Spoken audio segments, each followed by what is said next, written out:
اس کی گٹلی جو ہے حضرت علی کے سامنے رکھ دی۔ اب دوسرے صحابہ نے دیکھا کہ حضور علیہ السلام نے حضرت علی کے سامنے گٹلی رکھ دیا، سب کھجوریں کھاتے جا رہے ہیں، گٹلیاں حضرت علی کے سامنے۔ وہ دیکھتے ہی دیکھتے حضرت علی کے سامنے گٹلیوں کا ڈھیر لگ گیا۔ آقا کریم فرماتے ہیں مجھے لگتا ہے کہ علی کو بڑی بھوک لگی ہوئی ہے، اس نے ساری کھجوریں اکیلا ہی کھا گیا۔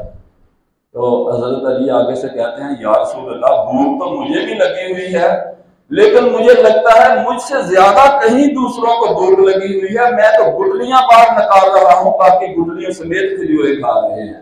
وہ آپس میں مسکرا رہے ہیں، ان کا انداز اتنا پیارا انداز۔ ایک دن حضرت فاطمہ رضی اللہ تعالیٰ عنہ حضرت عائشہ سے فرماتی ہیں کہ مجھے اللہ نے آپ کے اوپر زیادہ فضیلت دے رکھی ہے۔ فرمایا وہ کیسے؟ کہا دیکھیے میرے ابا جی کا نام محمد الرسول اللہ صلی اللہ علیہ وسلم ہے، اور میری امی کا نام جو ہے وہ خدیجہ الکبریٰ ہے، آپ کے ابو جان کا نام ابو بکر ہے، اور آپ کی امی کا نام ام رومان ہے۔ میری امی کو تو وہ فضیلت ہے جو کسی عورت کو فضیلت نہ ملی۔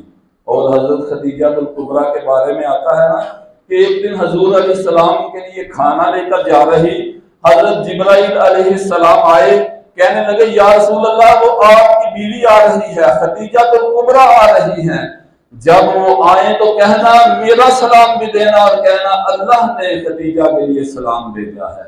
اتنی اہمیت و فضیلت والی۔ کہا ہاں بات تو تیری سچ ہے، حقیقت ہے، فاطمہ تو سچ کہہ رہی ہے، لیکن مجھے بھی اللہ نے ایک اہمیت اور فضیلت دے رکھی ہے۔ دیکھ کل قیامت کے دن تو اٹھے گی، تیرا ہاتھ حضرت علی کے ہاتھ میں ہوگا، اور جب مجھے اٹھایا جائے گا میرا ہاتھ محمد رسول اللہ کے ہاتھ میں ہوگا۔ اللہ نے مجھے بھی تو فضیلت دے رکھی ہے۔ ایسا انداز، ایسا گفتگو کا انداز، مسکرانے کا انداز۔ ایک دن حضرت علی درمیان میں جا رہے ہیں، اس جانب حضرت ابو بکر ہیں، دوسری جانب حضرت عمر ہیں۔ حضرت عمر جو ہیں از راہ مذاق کہنے لگے کہ دیکھیے ہماری جو پوزیشن ہے نا اس وقت وہ یہ ہے کہ ہمارا ایک لفظ بنتا ہے لنا، لام لمبی ہوتی ہے، نون چھوٹا ہوتا ہے، الف آگے سے پھر لمبا ہوتا ہے۔ حضرت علی کا قد جو تھوڑا سا چھوٹا تھا، ان سے درمیانہ قد تھا۔ میں ابو بکر جو ہیں وہ دائیں ہاتھ ہیں، ان کا قد لمبا ہے، وہ بن گئے لام، درمیان میں علی تم ہو، تمہارا قد چھوٹا ہے، تم بن گئے نون، اور اس طرف عمر ہے، ان کا قد لمبا ہے، وہ بن گئے الف، بن گیا لنا۔ تو حضرت علی کہتے ہیں اگر نون کو درمیان سے نکال دیا جائے تو لفظ رہ جاتا ہے الف اور لام، اس کا مطلب ہوتا ہے نہیں کچھ نہیں، اس کا مطلب یہ ہے کہ علی کے بغیر تم بھی کچھ نہیں۔ انہوں نے مسکرانا شروع کر دیا۔ بہرحال یہ صحابہ تھے، ان کے آپس میں بڑی محبت تھی۔ ہم یہ کہتے ہیں کہ ان کے درمیان نفرتیں تھی، ایسا کچھ نہیں ہے۔ ہم اہل بیت کی بھی عزت کرتے ہیں، ہمارا فرض ہے، اور اصحاب کی بھی عزت کرتے ہیں، ہمارا فرض ہے۔ اللہ سے دعا ہے کہ اللہ ہمیں صحیح معنوں میں عمل پیرا ہونے کی توفیق عطا فرمائے۔